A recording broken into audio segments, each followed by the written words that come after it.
Today I'm going to show you how to use the Label Builder program. Now, very first step is to select your scope. If you don't have a scope, you can simply enter in the information down here, your click value, your clicks per revolution, the measurement of your turret, whether it's an MOA or mils, and the direction of upward impact, and you can start building a label from there. If we do have it, you can simply pick the manufacturer, pick the model, and then pick the style you want. In this case, we're going to do 2 revolutions with minutes of angle. Now what I mean by that is we have 2 yardage revolutions, and then we maintain the minutes of angle on bottom. And that's what this line is right there. So the next step after this is go to the ballistics tab, enter your ballistics. Right now we only have a G1 ballistic coefficient. If you use a G7, that's okay. You can simply manually enter the numbers or get it as close as you can with the G1 BC, and then alter a few numbers here and there to make sure it matches. So we got muzzle velocity, ballistic coefficient, range. Now this range is in 50-yard increments. If you try 125 yards or 127 yards, the computer won't recognize that. It only recognizes 50-yard increments like 2, 250, 150, 100, and so on. So if you're having problems getting it to calculate, double check to make sure you have this in 50-yard increments. So right now we have it 0 to 200 yards. We're shooting in 30 degrees Fahrenheit, 8,000 feet, and the scope height from the center of the board to the center of the scope is 1.75 inches. Our units are yards, and you can see it actually already has the data right here. Your range, in this case in yards, because we have that checked. The clicks, now this is based on your scope that you've already pre-selected. This is a quarter minute, so it's adjusted the clicks for that. The windage, the speed, the drop in inches. This is very useful if you're matching up ballistics from another program that you've had success with.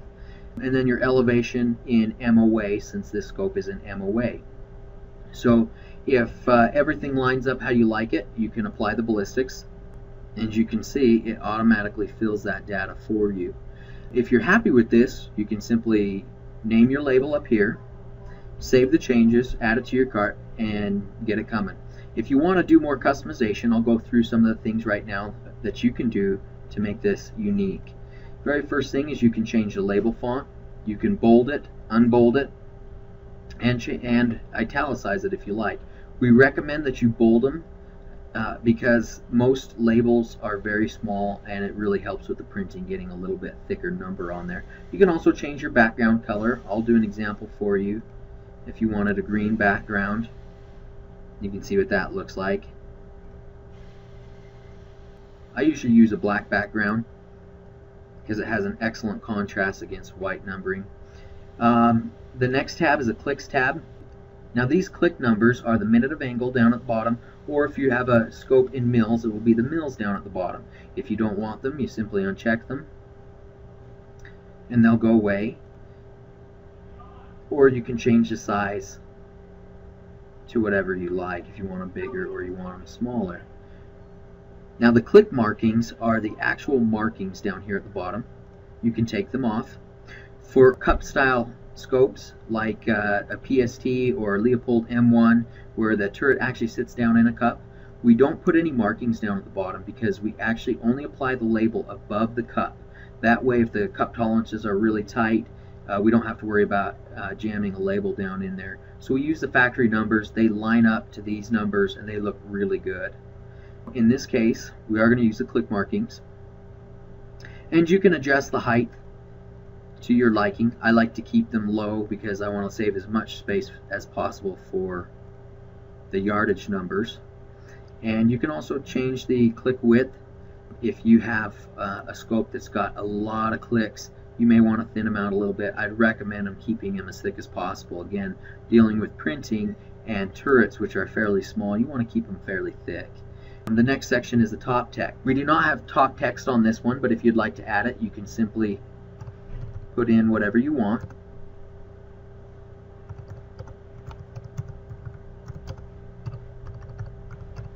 Any information you want to be on the label. If you have a tall label, it works great.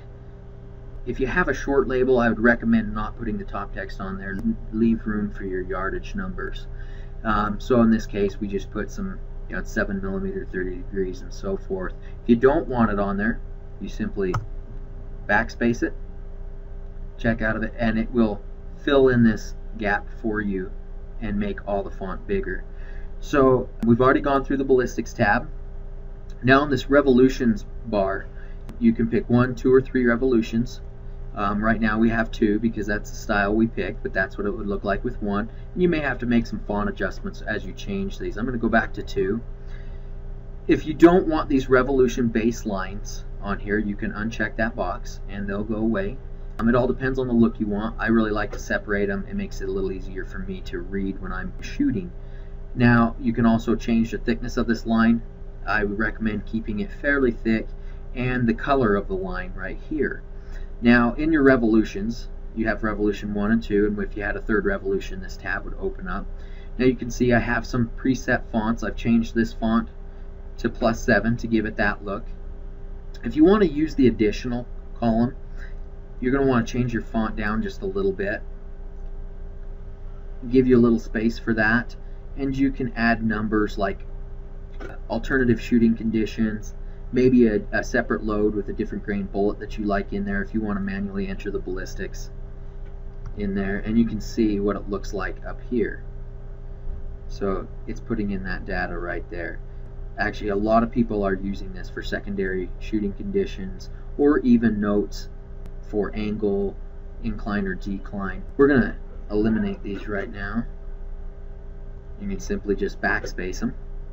If you want to manually enter any information, say the ballistics, you've shot your data and it's a little different, you can simply come into this column and you can see it just has filled in every single click mark with either a hash or a yardage number, and you can move those around as you wish.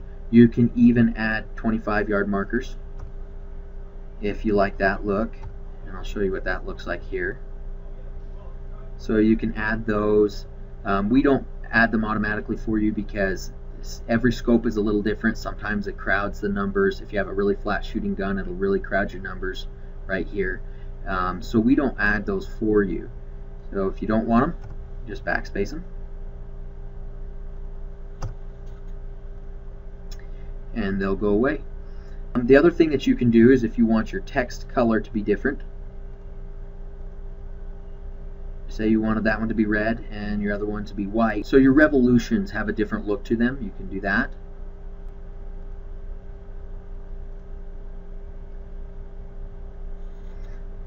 So as you can see, it is very customizable. You can make pretty much anything you want, or you can keep a simple label like this one.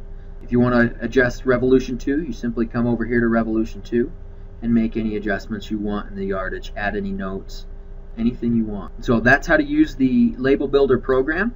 Once you've built your label, you simply name it,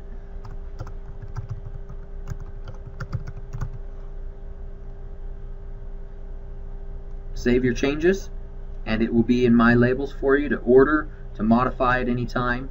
When you do go into My Labels and you've ordered a label, like this one I just named it 0 because it was a test label, it will eliminate your edit feature once it's ordered, so you just have to copy it and make any changes to the copy. From here you just add to cart, go through the process, and in a short time you'll receive your labels.